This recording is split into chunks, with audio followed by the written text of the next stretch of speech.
વાવ વિધાનસભા વિસ્તારમાં જિલ્લા ચૂંટણી વિભાગ તરફથી વાવ પોલીસ સ્ટેશન પ્રાથમિક શાળા ખાતે બૂથ નંબર 7 ને આદર્શ મતદાન મથક તરીકે ઊભું કરાયું હતું। જિલ્લા ચૂંટણી અધિકારી મિહિર પટેલે આ મતદાન મથકની મુલાકાત લઈને તમામ સ્થિતિનું નિરીક્ષણ કર્યું હતું। આ પ્રસંગે જિલ્લા ચૂંટણી અધિકારી મિહિર પટેલે જણાવ્યું હતું કે સમગ્ર વાવ વિધાનસભા વિસ્તારમાં શાંતિપૂર્વક અને ઉત્સાહભર્યા વાતાવરણમાં મતદાન ચાલી રહ્યું છે। લોકો લોકશાહીના પવિત્ર પર્વમાં સહભાગી થઈ રહ્યા છે। તેમણે સોઈગામ વાવ અને બાબર તાલુકાના તમામ મતદારોને બહોળી સંખ્યામાં મતદાન કરવાની અપીલ કરી હતી। આદર્શ મતદાન મથક ખાતે પીવાના પાણીની સુવિધા, શરબત, મતદારોને જાગૃતિ માટે banner, selfie point, health checkup, બેસવાની વ્યવસ્થાને લઈ સુશોભિત મતદાન મથક ઊભું કરાયું હતું।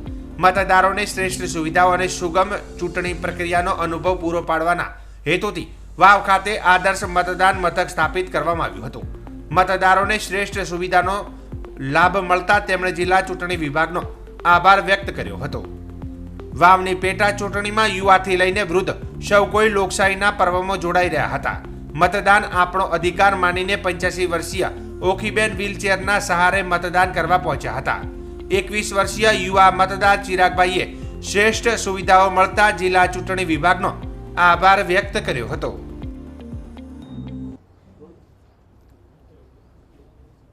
સમગ્ર વાવ વિધાનસભા મત વિસ્તારમાં આજે જ્યારે મતદાન ચાલી રહ્યું છે ત્યારે ખૂબ જ શાંતિપૂર્વક અને ઉત્સાહભર્યા વાતાવરણમાં લોકો લોકશાહીના પવિત્ર પર્વમાં સહભાગી થઈ રહ્યા છે।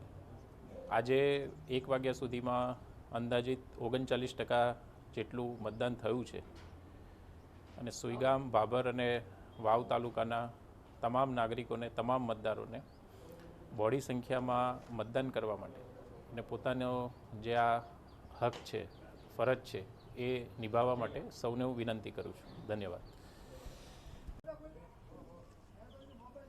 મારું નામ પંડ્યા ચિરાગભાઈ હીરાભાઈ, ગામ વાવ, અને આજે વાવ વિધાનસભા પેટા ચૂંટણી નિમિત્તે અહીંયા જે આદર્શ મતદાન મથક એક ઊભું કરવામાં આવ્યું છે તેમાં બધા પ્રકારની સુવિધા અહીંયા મતદારોને આપવામાં આવી છે। જેમાં મંડપ ડેકોરેશનથી કરીને પાણી પીવાના પાણીની સુવિધા, શરબત, સાથે સાથે બેસવાની પણ સારી એવી સુવિધા કરવામાં આવી છે। આરોગ્ય તંત્ર પણ અહીંયા ઉપલબ્ધ છે। જો કોઈ મતદારને કોઈ પણ ઇમરજન્સી, કોઈ પણ આરોગ્યની ઇમરજન્સી આવે તેના માટે બી અહીંયા પણ આરોગ્યની ટીમ પણ ઉપલબ્ધ છે। તો ચૂંટણી વિભાગ દ્વારા એક સારી એવી આદર્શ એક મતદાન મથક ઊભું કરવામાં આવ્યું છે અહીંયા।